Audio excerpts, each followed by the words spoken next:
దర్శనాదభ్రసదసి చిదంబరంలో ఎలా దర్శనం చెయ్యాలో అలా దర్శనం చేసిన జననాత్ కమలాలయే కమలాలయమైనటువంటి తిరువారూరులో జన్మించిన కాశ్యాంతు మరణాన్ముక్తి కాశీపట్టణంలో మరణించిన మోక్షం వస్తుంది.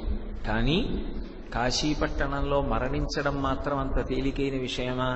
కాశీపట్టణంలోనే స్థిరపడిపోయి వృద్ధాప్యంలో ఇంకా కాశీపట్టణంలో ఉండి శరీర పరిత్యాగం చేద్దామనుకున్నటువంటి ఒక కుటుంబంలోని పెద్ద ఆయన ఏదో ఇంట్లో శుభకార్యం ఉంది, దానికి ఒక్కదానికి వెళ్ళొద్దామని మళ్ళీ తిరిగి ఇంటికి వచ్చి ఆ శుభకార్యంలో పాల్గొంటూ ఇక్కడ శరీరం విడిచిపెట్టేసినటువంటి వాళ్ళు నాకు తెలుసు.